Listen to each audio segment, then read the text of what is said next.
need one more. I just need one more. Hey, I just need one more. I just need one more. I just need one more. I just need one more. You know, I'm picking up where I said, okay. Like the blunt, my nigga. Pass his beat to the left so I could press. Total my hits like I done wrecked. Who is next? Niggas is sleep like pillow pets. Getting foreign head from a bad bitch from Budapest. Call your bet, cause I'm just trying to get a quick check. Damn.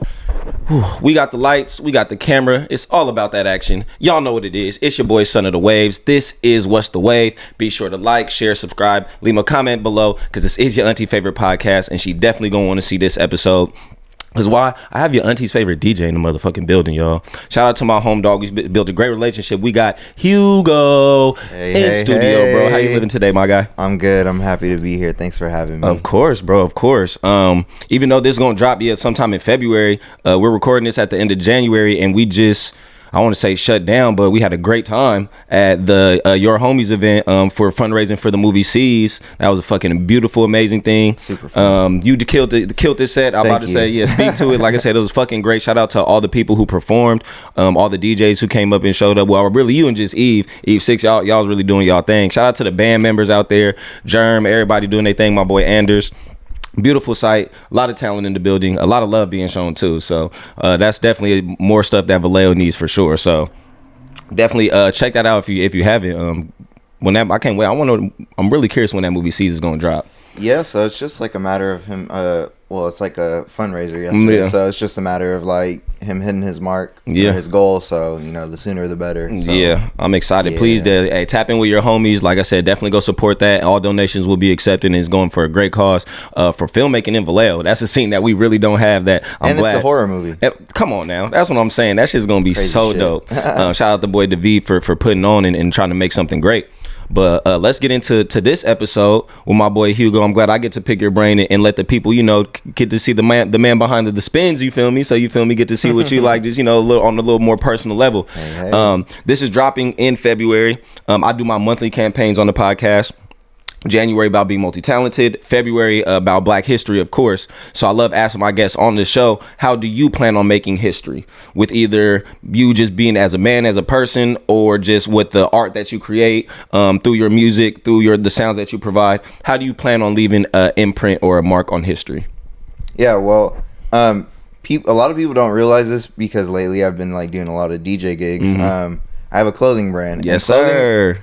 Like Manny Swag. So shout out Manny Swag. That's actually like my baby, really. That's like my big goal. So with Manny Swag, I actually just want to make fashion more affordable, but also still like fashionable. Right. Especially in the Bay Area, I don't feel like we're known for our fashion sense. Hey, that's the truth, for real. I'm trying to turn that around. Yeah. As far as like DJing, I really just do it because I love music, and I just would be tired of going to parties or clubs or whatever, and I'm like, it's the same thing. Right. I'm getting tired of this. Same old mixes and shit for sure. So really, I just DJ as a lover of music. So I really just always am gonna play the stuff that I like and what I want to show to people. Yeah, for sure. Because just me, as we start interacting, it has been through these events really, and that's why at first I know you for I was like, that's a DJ first, but now knowing exactly the clothing brand and stuff, I'm like, oh no, yeah, he got a lot more in his bag that we got to get into. So no, I'm glad you touched on that, and especially speaking to that point, the fashion scene in the Bay Area, I feel like that's a Cali thing where everybody has their own swag and stuff like that, but fashion is still a very, very integral part of the culture. So you just taking that approach and, like you said, making it affordable and fashionable. We definitely need that out here. You feel me? A lot of people have clothing brands, but they want to charge boutique prices and tax an arm and a leg for a sweatsuit. Like it's not that serious. Yeah. Like it's cool. We appreciate the quality, but like you said, make something that there's a median to be had. You shouldn't be charging like $500 for jackets, $600. Yeah, this shit gets ridiculous. Like $100 for a shirt. Right. Like it's not real. Like. Yeah, like I get it. You want to make some money, but I don't. Maybe it's because how I grew up. You know what I mean? I don't want to charge that. Yeah.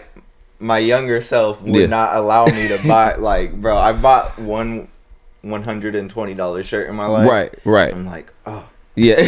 He's like, was it really worth it? It was cool. I like the shirt, but goddamn, I feel you.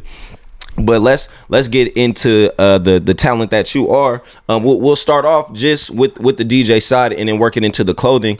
And you said you kind of did it for the love of the music. So right now, just being a DJ, what other than just that, what do you love providing when you go up on stage and you're able to put a nice set together and you're on stage? What kind of also keeps you going? Because I get it's kind of one thing just doing it maybe once or twice, but it seems like a lane that you really love and honestly you're really good at. Thank you. Yeah, of course. So when you're behind the spins, what kind of feelings do you get and what do you want to keep providing when you're behind those turntables? Yeah. So I'm not a person that actually really likes clubs, to be honest. Really? Okay. I went to a lot of like concerts like when I was in high school. Okay. So I just know, like, I keep it in mind that like, oh, like what would people like if they were in a concert setting versus a club setting. So I don't try to be like a club DJ, more like have a DJ set. That's like, you know what I mean? Yeah. So they really fucking move the energy. You know what I mean? That's the truth. And I never thought of it like that. I told you last time I was here, like I'm an attention whore when it comes to it. Yeah. And that just is, and I'm not saying like I like being like, how do I explain it? I like to move the room or move the crowd. So that's what I mean. I like being the person that moves it. Right. So, and it's like the whole thing with energy, right? Yeah, you know exactly. Because like some people, exactly, like you don't want to be an artist, be like all the attention is on you, because even as a DJ, the attention's on the music. Like you said, but you just having that control and the impact of the room. I get what you mean in that dynamic. For sure. Like facts. I don't want to be just you put the words good. Yeah, exactly. You don't want to just be in the spotlight, but you still have the most impact of what's going on kind of in that room and that feeling. Because I hate when that shit gets boring when people are in there. Yeah, that shit definitely could get dry for sure. And speak to that. How have you navigated like crowd control? Because that's one thing that I see a lot of the times where artists are performing, and if the crowd's not responding, then they kind of shell up and stuff like that. But as a DJ, you providing music, so you kind of have the ability to change that. Kind of responsible. If the crowd exactly. Goes dry. So yeah, when you see that dynamic where the crowd is responding super well or not as well, how do you handle that dynamic? I just have faith in myself, honestly. You know, I know that what I'm gonna play, it's gonna get people going. I like to play shit that you don't hear, so I think people appreciate the freshness of it. Yes, definitely. I do like a lot of like, I'll play a lot of edits and like my transitions. Just I'll mash up the songs. Like on the hook, I'll start the next song, and you'll hear like one song for a minute, and then like the beat will cut out, and the beat from the next song will come in, and now you got like a new song. It'll go from like a hip hop, and then I just made this hip hop track into like an Afro beat, and the Afro beat into like a house track. That shit is into hard. A drill track after. So I just really keep it flowing. Yeah, that shit is hard, and that's a talent and a dynamic. Because for me, I don't have that ear to hear like when you hear a song that it could blend with this song and stuff like that. So those transitions were something as now I've got older and kind of being that different dynamic. Shout out my boy DJ Vince. Oh, come on, Cuddy. Just having that feel is definitely something I see is a balance as well, because I just see it a lot with artists like them kind of like said, kind of getting closed off when the crowd doesn't interact. Shout out to the show last night. Like I said, the energy was beautiful because that's what y'all feed off of. Right. That's exactly what y'all feed off of. It also comes down to just having like the music history knowledge and knowing what genres come from what and whatnot. Like people don't realize like Bay Area music, for example, comes from like disco and funk. Yeah. Obviously, Oakland, Black Panthers, 70s, funk. Yeah, exactly. That's why we get similar that bounce. Yeah, I'm about to say that bounce. We have a real bounce to our music that is very relevant in today's music. And like I said, I guess throughout the course of history. So knowing your music history, I never really thought of it like that. And that'll just let you know what transitions well into what. Okay. Yeah. So what is your mindset? I know you said you like to keep it fresh and everything, but when you're building a mix beforehand, is there kind of approach that you steadily have? Or do you just be like, I'm just trying to find as most random shit as I can? Or kind of what is your approach when creating a mix? I find music every day, and I find mixes, edits, whatever on SoundCloud. Because my day job allows me to just be able to listen to SoundCloud all day. Nice. Any music all day. I'll listen to like radio shows like on Apple Music or something. So I'm really ahead of it in that aspect. That's hard. So when I find music, I call it, when I'm at work, I call it doing homework. So when I find music, I'm just excited to show it. And I have such an abundance that like whatever is new, I'm already just trying to get it played for my next set already. That's hard. Just like constantly working, constantly discovering. Yeah. That's tight, because I would think especially like you said, but I guess that's the difference between like a club DJ and stuff. It's like you kind of have your similar bag or your similar like playlist that you pull from, and it's just like exactly how do you go find new music or figure out what to play in certain scenarios. So I guess just staying on new music is always gonna have a different influence with every set you kind of put together. And I know the sound trends that are coming. Yeah, so that's a big thing. That's definitely something to pay attention to be ahead of it, and it's just about being ahead of the curve. That's hard. I'm about to say that's a talent in itself, bro, for sure. I like that. Let's talk about Star Stunners. Now, what this is going to be coming up on February 9th, even though this dropping after that, on February 9th is Star Stunners. This is the third one? Second one? This is the third. This is the third one. Okay. Yeah. So give me your mindset and what you wanted to provide just with hosting an event like this that is really showcasing DJs and the different sounds and variations that they provide for a crowd. Yeah, again, so like I don't want to try to DJ like a club. I'm trying to go for more like a concert vibe or like a boiler room. Ooh, you know what I mean? So that's like the vibe that we're trying to go for with it. In Vallejo, there's not like anything that you could just go to and party legit. So and like I said, I like sharing new music and stuff. So it's just about being able to DJ like not just what I want, but what the other DJs want. Right. And the other DJs, you know, they're gonna make sure to keep it fresh too. Yeah. So I will say, if you come to Star Stunners, don't expect to just hear what you're gonna hear in the club. Right. Don't expect what you probably got like on your own playlist. All this shit. Radio hits and all that shit. I'm trying to like put you on something fresh. Yeah. Come dance. Yes. We're not trying to like have no wallflowers. I want people to like dance and just be in a groove and have a good time. I'm saying, and that's what it has been. I've been to the last one, I should say, and now this is gonna be number 3. So this next one is gonna be lit as well, and that's what really it was. And I was like, this is just so dope. Just come and dance, come move, come feel. Like really, that's what it is. Yeah, it's really different, and it's a new scene. But I love how you making the DJs the focal point. Like it's not just about, you feel me, the artist or like you said, just the type of music, but everybody gets to showcase their own variations, and it adds such a great dynamic because every DJ comes with their own approach, with their own set, whether they're playing more club or newer age hits from stuff that exactly like we've never heard before. Shout out like silly stuff like that. Like I've never been a raver. Like I've never been the type to want to go to a rave, but being in that environment, it would as an easy introduction to it. So I was just so that music, I'm like, oh no, I'm here to have fun. And that's the history thing that that I was mentioning. House music is black music. Yeah. Chicago is where house music was invented, and people don't even realize it because of the erasure. I didn't know, right? Yeah. Because you know people like think like, oh, electronic music, right? Like white people music, right. It came from Chicago, yeah, because they had equipment like you know in the 80s and stuff. The equipment wasn't as affordable. What they could afford was you know, like stuff to create house music. Yeah. So that's how that came about. Okay. And then from house music, we also got acid jazz. Yeah. Which is like a crazy like flip side of like and then acid jazz is like Jill Scott. Yeah. So, or Roy Ayers. Everybody loves okay. Shit. Yeah. So it's just. Again, it's just about knowing your music history, and I think that's such a key part for being a DJ. Yeah, I love it because I come from I love hip hop rap. I love lyrics and stuff. So when kind of like dubstep and house music really start becoming relevant,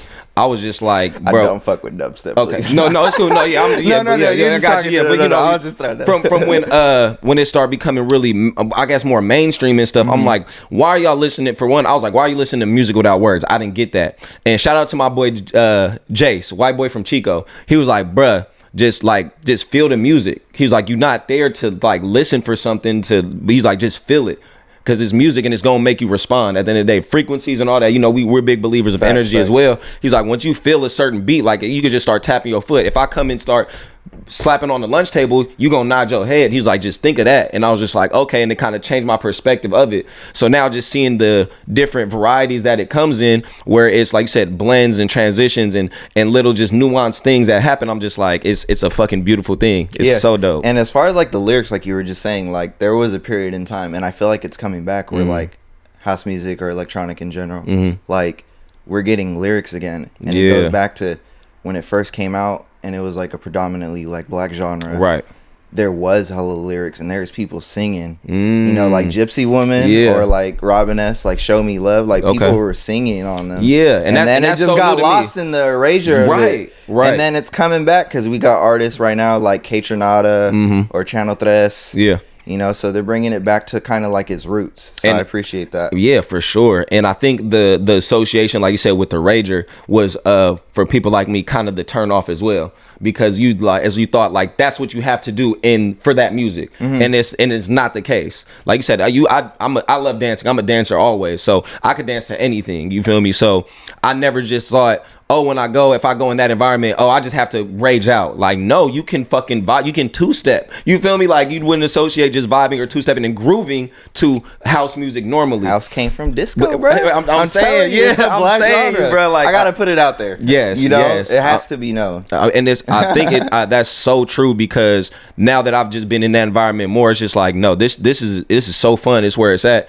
And there's like, sorry. No, you good. Sorry, I'm getting excited. And also as Americans, we don't realize that there's so many like subsections like outside of this country that like do their own like versions of certain genres, especially like electronic or you know, electronic adjacent. Yeah. There's so many genres that kind of like have their own or countries that have their own spin on certain genres. And that's also something I tap in. Like I do a lot of this genre called baile funk. That's gonna be the sound of the summer. You heard it here. Yeah. Let them know. Let them know. Yes, baile funk is gonna be the sound that you're gonna hear a lot of like artists using in the summer. Maybe not so much hip hop, but more like mainstream, like pop. Right. Things like that. Yeah, kind of the radio hits, radio music and stuff like that. That's where it's gonna go. Trust. I like that. That, like I said, the ability to stay ahead of the curve. That's, like I said, a talent in itself. So I'm glad you're changing perspectives, because that was one thing. Like when I look at my younger self or growing up, it's just like I would have never thought I'd be the type to want to do that or go like to a rave or to a party or go listen to house music or anything. And now I'm just like, it's up. Like I said, it makes me feel so good now. So I love that you're also trying to change the perspective of others, especially out here in Vallejo. Like, that shit is I grew great. Up listening to just like a lot of rap. And, mostly too. Yeah. And it's cool and all, but like you said, just the introduction to it has been so dope for me, and I'm glad you're giving it to other people. So, shout out Star Stunners, man. That's a dope event. I hope you continue to do it. You know, continue putting on. Like I said, that's fucking exciting. Try to do it every month this year. So, ooh, like monthly. Once a month, boy. Oh yeah, I like that. I like that for sure. Let's talk about Manny Swag. Your baby, your real baby. Yes, your real baby. Yes. Okay, let's start with the origin story. How did Manny Swag come about? What was the kind of your first introduction into wanting to do clothing specifically? Because I was getting picked on for how I was dressed when I was like in middle school, and I had like the same clothes every day. Yeah. And that's where it comes from, wanting to make it like fashionable and affordable, is because like I had to wear like the same clothes. Yeah. You know, because I grew up like poor. Yeah, I'm about to say just based off the struggle, you feel me? Had to do what we had to do. That was like the first thing. The name Manny Swag, I think everybody should know what Manny means. Yes. Yes. Swag. I was going to school in Concord for 1 year when I was a freshman. Okay. And I was just surrounded by all these dudes saying swag over and over. Can I borrow your pencil? Sure. Yeah. Swag. Awesome.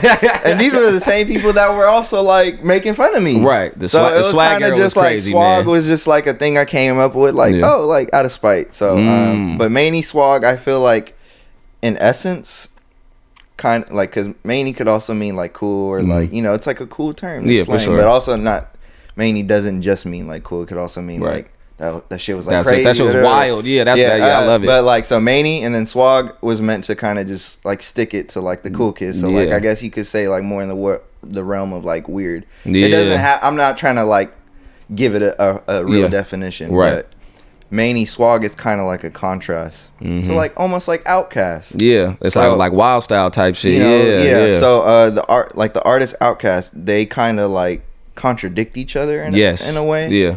And my whole thing with my brand for the name and just like what I want to present is you could always be yourself, and you're not just like a single personality. Like there's two sides to you. There's more sides to you. I'm about to say everybody's there's a lot of sides to you, but it's all about like letting out both sides, because usually people just only want to show off one side. Yes. So, you know, I love that. A lot of my brand, I just make what, like, as far as like designs and stuff, or like what I want to make, it's inspired by things that I just like really love. Like, I'm a big like video game and music nerd, like anime. So hell yeah, I try to have that come across in the clothes. Yes. Same. I definitely do that with the podcast as well, because I'm big on showing all the facets of yourself as well. Like, I'm an anime nerd, but I love sports. I skateboard. Like, exactly. What's I love your favorite anime? Right now, well, probably Attack on Titan since it's over. That shit fucked me up. But right now, Demon Slayer and JJK. Your homies are Viv and Jay are gonna flame you for saying that. It's okay. That's fine. They were just on here. So. That was fine. It's okay. I know they One Piece heads and all that. I get it. Respectfully, One Piece head. Respectfully, yeah. I know. I haven't. Come outside. We're not gonna jump you. Respectfully, but right now, Demon Slayer and JJK. Yeah, that's my shit. Okay, but I also got introduced to anime later in life. Like, my boy's been watching anime. A couple of my homies, like in high school and shit. I didn't start watching anime till I was like 20, 21 type shit. So, but like I said, I got a Naruto Monopoly set. I grew up on Dragon Ball Z, so little shit like that. So I have to tap into a lot more. But yeah, kind of the mainstream ones for sure. Nice. But yes, I love that you said that, because I influenced that and the questions I ask and the type of stuff I want to pick people's brain with the rapid wave segment. I have stuff. I love breakfast, so I have questions based on food. You feel me? I love superheroes as well. I'm a superhero nerd, so I love picking people's brains about that. Like, you know, being a superhero, super villain, what your favorite superpower, all that good stuff. So I definitely like you take that same approach with the brand, because that's what we need. Like you said, showing off all forms of yourself. You feel me? Just because I like watching football every Sunday doesn't mean when that shit goes off, I'm finna go watch this Gordon Ramsay cooking show. You feel me? Just as well. So it's like, you feel me? Yeah. So it's just like everybody has that, and you know, everybody do want to be kind of just one dimensional and stuff like that. And it's like, nah, why? Show all the versions of yourself. You and feel also me? When you like present yourself like honestly, you're gonna attract those same people, and you don't have to like be fake around the people that you surround yourself with. Exactly. So with my brand, like, you know, I'm gonna make things based off what I love. Yes. So hopefully it'll attract those people. Other brands, I'm not trying to talk shit, but like, stop making things that like, you know, are gonna like sell well, but you don't like even. That's not you. That's not even you, bro. Or you're using like pre-made like packs on Photoshop because like I'm tired of bootlegs. Because it's easy. I'm tired of bootlegs. Tired of templates and like, all this cool shit. Like, they're cool, but if that's your bread and butter, don't let that. Like, it's cool to do that shit, but don't let that shit be your bread and butter. Right. It's tell your story. That's a certain market for certain people. But it's like the organic and authenticity that you bring. It creates better relationship and better traction, like you said, for the people you sell to, for the people that interact and want to wear your clothing, and that's what it's really about. So I'm out here. And that's longevity right there. Yes, I love that. You building a legacy for sure. Give me a quick. I'm gonna flip it back to the DJ side. Since you have been behind the turntables, give me a crazy DJ story. Just something that had happened randomly, whether it was somebody fucking passing out in the crowd, like you said, even technical difficulties, which we've experienced recently for sure, and just having to kill it and work through that. Bro. But just give me a crazy DJ story that was just like, bro, what the fuck is happening right now? I have had a terrible run of luck with my last 5 shows, not counting last night. Right. But let's see. Let's take it back to Mania Art Party 3, which was like an art show I was doing. I did Mania Art Party 3 last year in September or August. And these Juju Gallery was performing, and I was running their sound, and my laptop started messing up because it was like an old MacBook that I had. Right. And so it started messing up, like their track was stuttering and just hella bullshit. Fuck. And then I did Mania Art Party 4, which was like a month or 2 later. Yeah.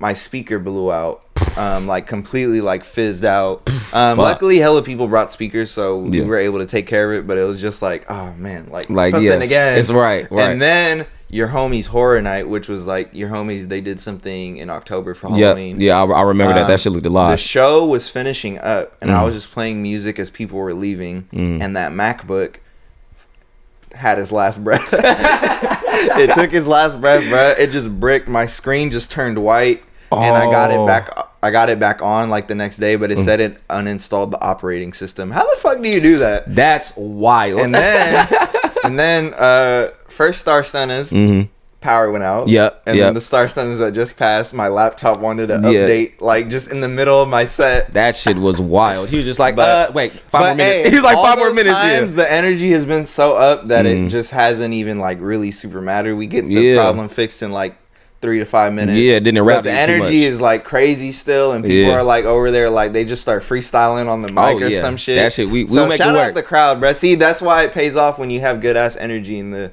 room. Like, you know, it'll just keep going even if there's a mishap. Right. Yes. That's so true. Because I've experienced that last one with the update, and I was just like, he was like, give me 5 more minutes. 5 more minutes. This guy has, like, masterclass when it comes to like being on the mic in those situations. Like, you keep it going. You're like not letting the crowd die off. Like, you're keeping it going. Yeah, got to, bro, because like those things are never wanted, but it's like you do have to anticipate for them because you never know. I mean, technology is technology. Exactly. Like you said, fuses blow out, anything can happen. Even last night with the band and shit, like, you feel me, seeing all the technical difficulties. Shout out Chow Mein for coming through and working on the spot. Right? Like, I'm just saying, like, those moments happen. So I definitely hear you. So I'm glad those are the craziest things that happen so far, like just technical difficulties. So because those hopefully will be overcome and, like I said, not be a problem in the future. So I love it. Let's go back to Manny Swag. What time period of your life did you want to start pushing out the clothing brand? Because I'm pretty sure it's, you know, it's an idea you sat on maybe for a while and you explained the why, but give me the when. When did you be like, man, I'm about to start putting this shit out and I'm pretty sure y'all gonna like it, so let me make this to an actual brand? So the big reason I started was because of Odd Future, or like Tyler the Creator. When it came out, he was like a big inspiration, and pretty much like I was seeing what he was doing with his clothes. He was making what the fuck he wanted. He was just fucking around and he loved what he did. Yes, sir. So I found that really inspiring, that you know, he was just very free with it. Definitely. And I would just see like I would just see interviews and he was talking about like, oh, I would just draw on my clothes and shit. I was in high school drawing logos on my clothes and shit. And the first things that I was selling tie-dye tees in high school. That's hard. That's it. Just tie-dye t-shirts, or people could bring me their shirts and I would tie-dye them. Nice. And then in 2016, I was like, okay, like, I think I want to like make a web store. Like, you know, we live in this digital age. Like, it shouldn't be too hard to figure out. Right. And so like I opened like the web store in like 2016, like a little spreadshirt thing.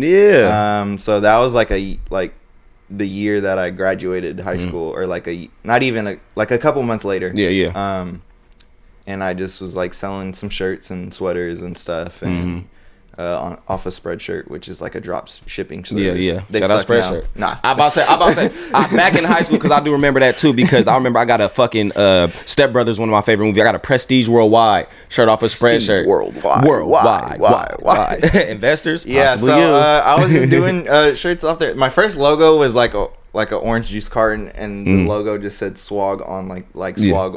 Orange juice, because I love orange juice. I fucks with that.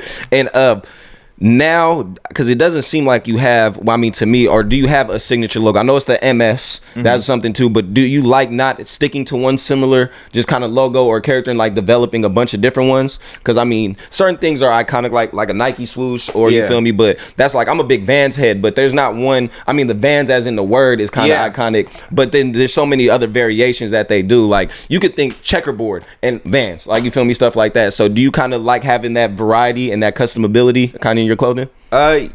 So that's something I actually like kind of have learned over the last couple years. Sometimes less is more. Like I did like create like a logo more recently. I shouldn't even say more recently, because it was like before the pandemic, but I did have like my main logo is like the smiley face. It's like a version of this guy, but it's like a circular smiley face, and it has the MS with the smiley. So that's one. And then, you know, I was like aware that not everybody wants to fucking rock a smiley face, so I was like, I need an alternate. So the alternate one is like the more stylized MS. It's actually a version of the Golden State Warriors font. But I like tweaked it to that's hard. You know, fit that, and I wanted it to be more inspired by like you know, like high fashion brands like Louis Vuitton. You know how they have just like the LV. The LV, yeah. So that's kind of like I wanted it to be something like that. Nice, because nice. Like the Gucci logos. Yeah, the 2Gs. 2Gs or like Chanel. Yeah, yeah, definitely. So I wanted something more leaning in that direction because that's hard, like yeah. if I were to make something fancy like a smiley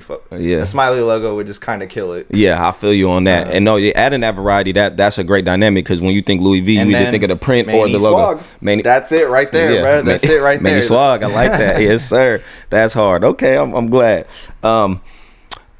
Music. I'm about to say. Oh, let's keep it in the fashion. Other than Tyler the Creator, what were some of your biggest influences? And a lot of people that inspired you. Bape. Word. Amigo. Yeah.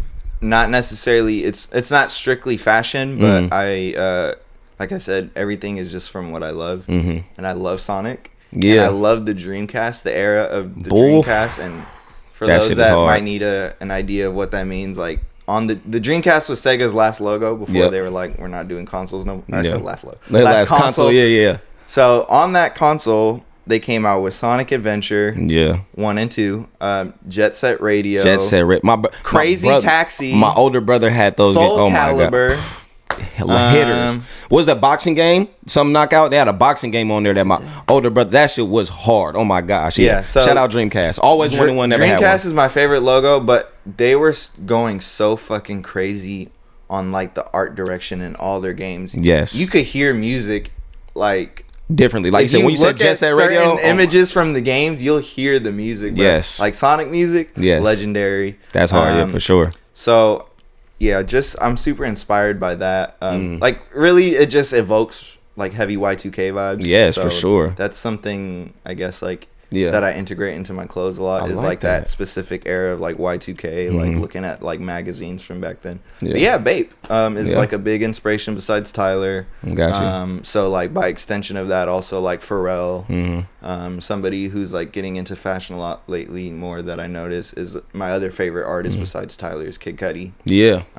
Nice. He used to work at the Bape store, actually, before he got famous. So, shit. Yeah, shout out Kid Cudi. It's like a whole bubble of things that I love that give me inspiration. Okay, same question, but now sonically or music wise, I should say, what are some of your biggest inspirations? I mean, you like variety, you like new, you like fresh, but what else kind of influenced the type of music either you like, you listen to, or the shit you dive into now? Top 2 artists, no particular order. I can't talk today. No, it's okay. In no particular we had a long order. night. We had a long night. Yeah. Tyler and Kid Cudi. Okay. So those are my 2 favorite artists, and you probably, if you know anything about them, you'll know that they're both inspired by artists like Pharrell. Or that's like another big one. Yeah, for sure. As far as like electronic music, Daft Punk is my favorite artist. Nice. Before I even liked electronic music, I remember being in the car with my mom. Yeah. And like One More Time would come on the radio. Hitter, and that was my shit, bro. Banger, bro. What? And I didn't even know that electronic music was a thing, but that was like undeniable. That's like fucking. That's a classic. It's fucking anthem, dude. Boy. That's yeah, what that facts, is. Right. Yeah. So, that's what I fuck with. Also like Childish Gambino, Frank Ocean, Mac Miller, Lil Wayne is my favorite rapper. Yeah, mine as well. Yeah, for sure. Yeah, that's what I say. That's my goat for sure. I always say, Wayne's my favorite. So those are some of my favorite artists that I listen to. But also, I like going to their interviews and finding out what they listen to. Yeah, and I feel like that deeper dive is where I find more inspiration. Like end up playing. Seeing exactly. I'm a student. Right. And so, like, seeing what they got influenced by. Yeah, but it definitely helps. It's all about learning, bro. Yeah. So, yeah. I like that. Okay. Throughout your journey, and you could take this either with the DJing or with the clothing brand. Give me a hurdle that you had to overcome. Whether that be mental block, whether that be financial, whether that be just putting yourself out there. What was one kind of speed bump that you had to overcome just in your journey? Like I said, with either the music or the clothing. Yeah, financial big. Yeah, for sure. Always. A clothing brand is really hard to like take off the ground, and I'm still working on it. You know what I mean? It's not like I made it or anything, so it's just constantly like, you got to pay for the cost of like getting samples made or You know, getting the clothing itself made, the right materials, and all that. I hear that a lot with a lot of clothing and I'm brands. trying to do less like just t-shirts and stuff. So I'm trying to get more into like cut and sew, which is like when somebody has to like actually sew the pieces and whatnot. I like that. So I'm trying to get more into that, but obviously like the that capital should be costing. Yeah, the capital to fund that shit. That shit is tough, and then also like having a business like that when you start off, it's all about being like popular and you know people fucking with you enough. Yeah. And I didn't have like a close friend circle like that in high school. Like I had friends. Yeah. And stuff, but I moved out here when I was, like I said, I went to I was living in San Francisco because I was born in San Francisco. Got you. Lived in Concord for my freshman year, and then before my freshman year was actually up, I was already out here. Got you. So I've been living out in Vallejo ever since. Nice. But everybody that was in high school already, since it's like a small town, they were already in elementary school with each other. Yeah, and they were in middle school everybody with each grew other, up with each other. Yeah, and they were in high school with each other. So by the time I was like trying to enter into these friend groups, they were already closer than I ever could get. Right. And so I was always like on the outside of like a circle. For sure. So people like would fuck with me, but never like super fuck with me. Yeah, and like so, that's the homie, but that's not the homie. Yeah, I feel you. I will say though, my current friend group, this is probably my friend group for life, honestly. Real like, ones, you know what I mean? So shout out all of them, and they've been very supportive every step of the way, and I'm just very grateful. And especially last year, like I was just seeing so much like reassurance from them, and I love that. You know, I was just seeing a lot of signs like, you know, these are your people forever. These are your real family. Ones. Yeah, for sure. And to flip it on the other side of the coin, give me a feel good moment that you've had recently. That maybe not everybody, like I said, even your friends know, or that your casual following knows, that just personally hit for you, and just like, man, when that happened, it just was such a gratifying feeling. Give me one of those small wins that you've had recently. Yeah, just everybody coming to the events that I've been doing lately. You know, like I said, like I feel like my friend circle that I'm in right now, it's permanent. Yeah. And like they just keep coming to my shows lately, and I would just remember the first Star Stun is like, people were like cheering my name, bro, and I was like, what the fuck? Like I'm just about to start DJing and people are like cheering my name. That's wild. And when I do Mani Art Party, like, and you know, I always try to get my friends to perform. The last Mani Art Party I did, which was like the last one that I'm gonna do, Mani Art Party Forever, I wanted it to only be my friends, and just to hear all the things that they had to say about me just was very It was heartwarming. That shit hit. That shit hit. Right? Yeah, and like I said, they came through with this because my speaker fucked up. Right. And, you know, doing an event is stressful, and they basically were taking so much stuff off my hands. Bro, that's beautiful. And they're like, we're just appreciative that you're like even doing all this, like giving a space. So man, I've been speaking to it a lot. Like, gratifying. That support, man, just support in all the ways that it comes. From like I said, the random people showing up to your shows, to your homies coming through and stuff like that. Now that I've also been hosting and stuff more, like when I tell my homies, I'll be like, oh yeah, I'm finna come and I'm finna host this event, pull up, whoop-de-woo, and they like, oh, what type of event it is, and they like, yeah, I don't want to go listen to house music or something like that, but give it a chance. But just for the fact, exactly, they pull up and show up and have fun, I'm like, bro, that's all I can ask for. Like, and it, like I said, it's hits. That shit is wonderful. Even little stuff, the homies slapping the podcast, co-workers and little stuff like that, I'll just be like, yeah, go crazy, bro, that's wild. They be like, oh, I seen your interview, whoop-de-woo. I'll be like, I love when people wear my stuff. Like Viv, like Viv was here. Yes. They were wearing the jacket, and I was like, really rocking. Yeah, she had it on when it was on the other podcast. It can't be that bad. Yeah, I was like, oh, she rocking that Mani swag. Yeah, bro. So and just last question for the What's the Way with you? What's next for just 2024? What does Hugo have planned as far as Mani swag and as DJ? Yeah, so Star Stun is every month. I got another show that I'm doing in the city on the 16th. Nice. On Haight Street. Hey, yeah, nice. I got some jackets coming out. Yes, Coach jackets. I got a collection coming out closer to the spring. Okay, that I've been sitting on, honestly. Yeah. And some jewelry. Hey, that's hard. Oh yeah, for sure. Let me know. I was just talking to Very Rare Accessories. I'm like, I kind of want to do a collab with you. You feel me? Make some What's the Wave things. She was like, yeah, let me know. So yeah, get in the jewelry game. That shit gonna be hard. Love me a good, like I said, some B bracelets and shit that go crazy. So Okay, well, we're going to leave that there for the West Way with you. Thank you once again, my friend, for letting me pick your brain. And like I said, shed some light on the man that you are behind the clothing brand and behind the DJ. But now we're going to get into this rapid wave segment where I'm going to hit you with some either or questions. Waves. Yeah, you feel me? Some either or questions. You like being hot, cold, up, down? You like black or white? And I just want you to give me your natural response. I might try to stump you. So if you got to simmer on it, take your time. No rush, no rush. Okay, so the first one, what you rocking with more, In-N-Out or Chick-fil-A? If I'm feeling fat, In-N-Out. Chick-fil-A if I'm like trying to like not be fat. Gotcha. I got you. I feel you. Walmart or Target? Fuck both of them. Oh, he said, man, fuck corporations. Fuck facts. Fuck capitalism. Yeah. Okay, I feel you. Okay, I got you. You going on vacation? Would you rather go camping or to a resort? God. I used to camp a lot, so I'm gonna say resorts. Okay, I got you. I'm a nature boy, so I love camping. Yeah, so, but I still love camping. But if not for the vacay, I want to. He's like on a resort. I got you. Best flavor Arizona. Ooh, they have this green tea one with Fuji apple. It's like the original green tea with Fuji apple. Okay. And I also just love how the can looks because it's like Mount Fuji. Yes. And it has a bunch of sakura trees.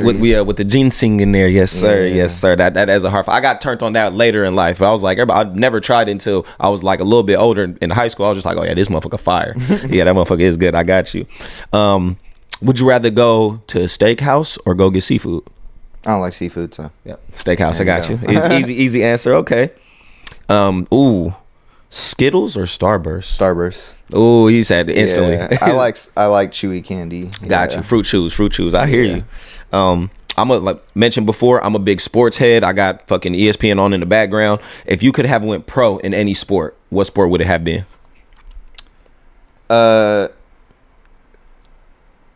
Soccer. Because they get paid for real. Oh yeah, they get some big dollars. And you're known everywhere. I'm about to say international money. Yeah, that's worldwide money for sure. That's not just domestically. I like that answer. That might be one of the first soccer players I've had answer that way. In kind of the superhero realm, if you could be an element bender, if you could control earth, water, wind, or fire, which one would you pick? A lightning bender, specific, like Avatar, like fire bender, but like specifically lightning. Like the sub thing category. Like I got lightning you. Bender. That's hard. That's first. I like that. I fucks with that. Okay, lightning.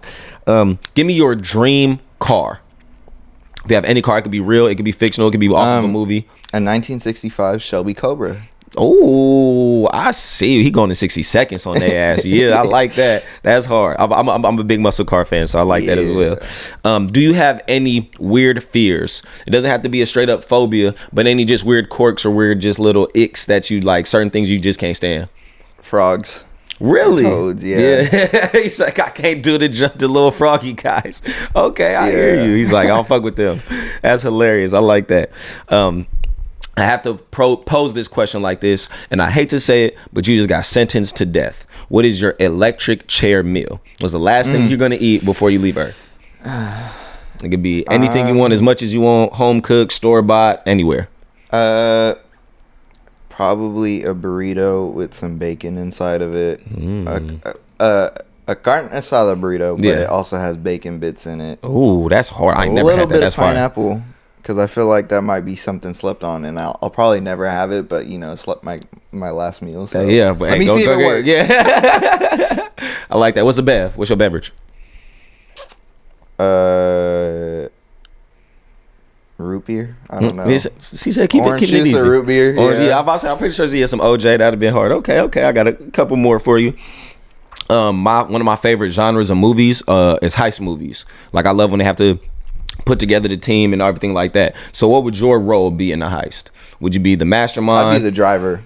My guy, I'm about to say the driver. I'm about to say that's essential. The driver be living. Essential. The driver is essential. Nobody's gonna be mean to the driver because I'm gonna leave you if you're mean to me. Right. It's like if shit go wrong, I could leave and be like, but if once y'all get to me, it's all in my hands and I'm gonna get us home. Facts. I like that. The driver, key role in the heist. Okay, I like that. If you could live in any Bay Area city for the rest of your life, what city would it be? I like Vallejo a lot because it's like chill. Yeah. And it's close enough to like the big cities. Yeah, definitely. Maybe Berkeley actually too. Yeah, Berkeley I feel is a more popular thing, one. Yeah, real nice vibe. Not all the way in the way, but not all the way out the way. Right. Yeah, I like that. Okay, last two, and you just have to fill in the blank or finish that phrase for me. There are two types of people in this world: blank and blank. People who take and people who pretend they don't take. There are two types of people in this world: people who take and people who pretend they don't take. I like that. I like that one. And last one, you could tell a lot about a person by the way that they blank. By the way that they dap you up and hug you. Yeah, I like that one. You can tell a lot about a person by the way they dap you up and hug you. That's good. I like that one. That one was really nice. Okay, for sure. I like that. Well, that's all I got for you, my friend. Thank you for pulling up. Thank you for sharing, like I said, your story and everything that you got going on. Please tell myself and all the people watching where they could follow you and find all your dope art and content. Yeah, my brand page is Manny Swag, and my personal on basically everything is the Hugo, maybe the _ Hugo, depending on like what you're looking at, but some variation. Yeah. My brand website is mannyswag.com. I have it built like a Tumblr. Hey, but it's super cool. Like I built it, so please go check it out. Actually, especially if you're on a computer. Yeah. Make my hard work worth it. Hell yeah, I love it. Well, that's all it's gonna be for us. Thank you again, my brother. Can't wait to rock the rest of these Star Stunners for the rest of the year with you. That's gonna be lit. Yes, sir. Other than that, stay tuned. Drop a like, drop a comment, share this motherfucking page. Tell your auntie because she definitely wanna go pull up to the next event. We love y'all. Thank y'all for supporting What's the Wave, and we'll see y'all next week. Peace out. You bitch you. Yeah. To the left so I could press. Told on my hits like I didn't wrecked. Who is next? Niggas is sleep like pillow pets getting foreign head from a bad